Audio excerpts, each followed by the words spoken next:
Së nesërme marë për bazë deklarata deri më tani dhe qëndrimet e të dyja, nëse mund të quaj të dyja kampeve, edhe të pozitës edhe të opozitës, të cilat duke se janë barikadu në interpretimet e tyre ligjore. Këtu dihet që burimi i këtij konflikti është, ose burimi i kësaj krize institucionale është konflikti i ligjeve, qoftë brenda ligjit, qoftë mes ligjeve, ose ligjet dhe kushtetutës. Kjo të regon pak një papërgjithësi të deputetëve që i kanë miratuar për ligje,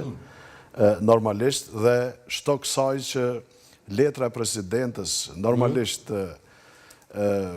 pushteti normativ që do duhet ta kishte presidenti ose presidentja do duhet besoj të ishte një thirrje fuqishme për partitë politike, mirë po ne dim që pushteti ose autoriteti i presidentëve ose presidentëve tona zakonisht nuk ka qenë real siç do duhet të ishte.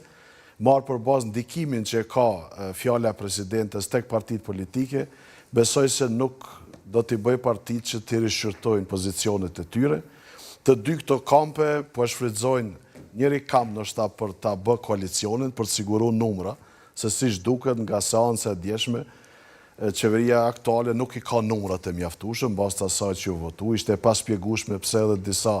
deputet të vetëvendosjes nuk ishin prezent. Po si duket edhe opozita është interesuar që t'ja pamundësoj bërjen e qeverisë vetëvendosjes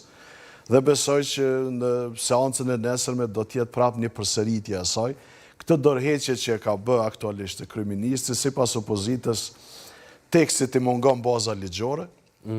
dhe njëjta dorëheqje besoj do të prezantohet edhe të nesërmen, ishte prezente edhe dje, domethënë, dhe në rast se opozita nuk e ndryshon qëndrimin e vet aktual, që të dyja thirrën në interpretime ligjore në farë mënyrë, po këtu problemi esencial është te konflikti i ligjeve. Sikur partitë kishin vullnet mes vete